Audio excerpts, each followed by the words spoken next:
G'day and welcome to another episode of Ian Smissen's Photography. Losing the building is one thing, but losing the history of it.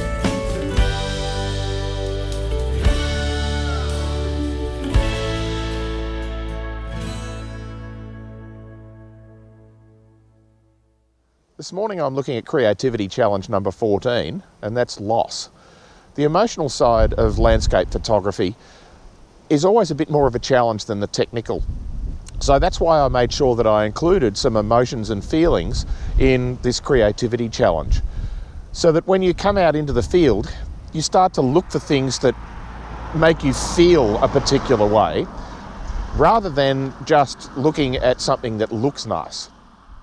So I'm shooting an old abandoned house down between Point Lonsdale and Ocean Grove. It's going to be pulled down, I expect, and the place will be developed, either as agricultural land or as potentially new residential land. And this is going to be gone, and the whole history of the place will just disappear under a bulldozer. So I thought I'd come out first thing this morning, and you may be able to see the glow of pink cloud behind me here. It's very pretty, but it's not very picturesque here.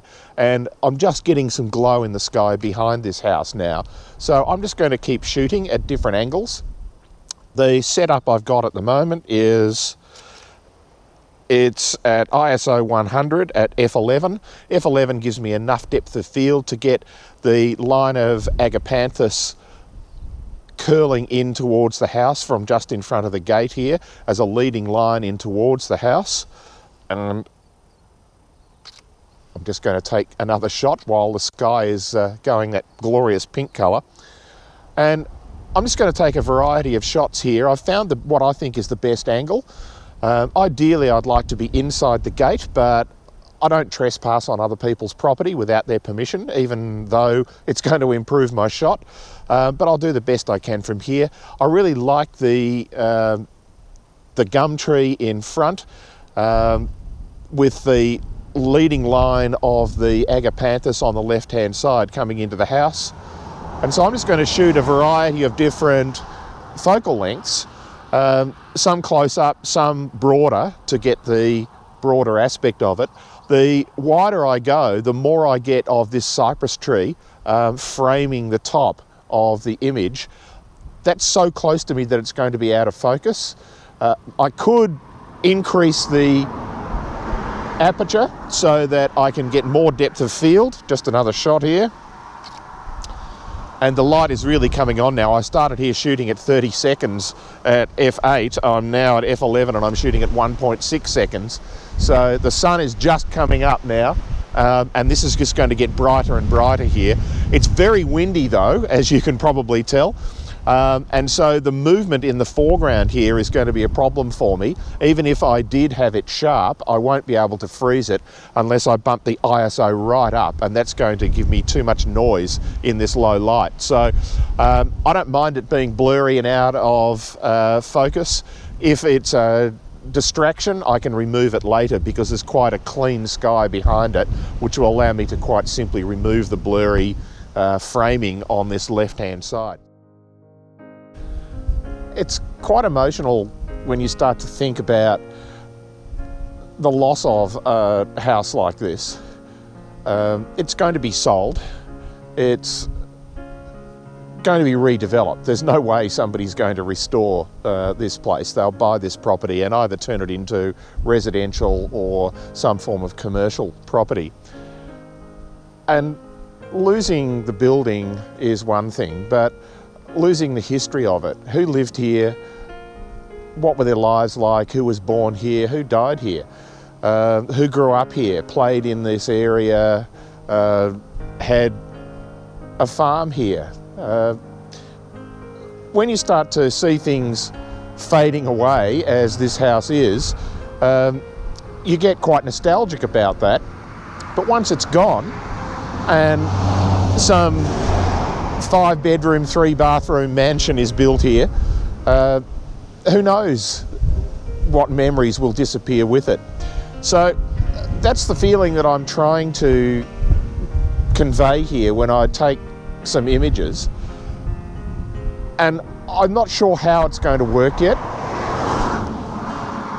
It might be that I turn this to a black and white. There was some really nice colour early on in the sky behind the house, but the sunrise, which has come up over behind you, has now been blocked by cloud. So we never got the direct sunlight on the house, which would have given me this really nice glow on it. So I may turn this to black and white. I'll see what I can do. I might produce a colour image and a black and white and let you choose which is your favourite.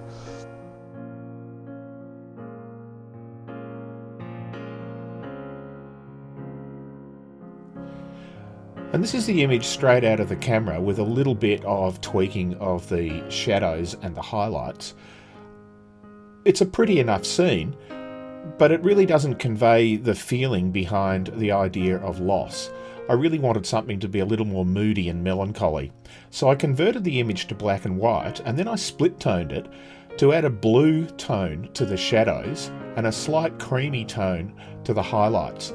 And I think this makes it a much more moody and melancholy feel in line with the theme of loss.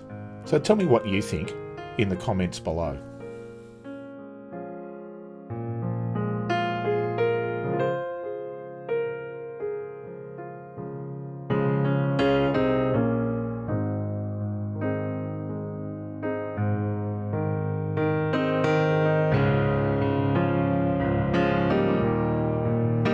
So if you enjoyed this video, please subscribe, like, click the little bell so you get notified when new videos are coming.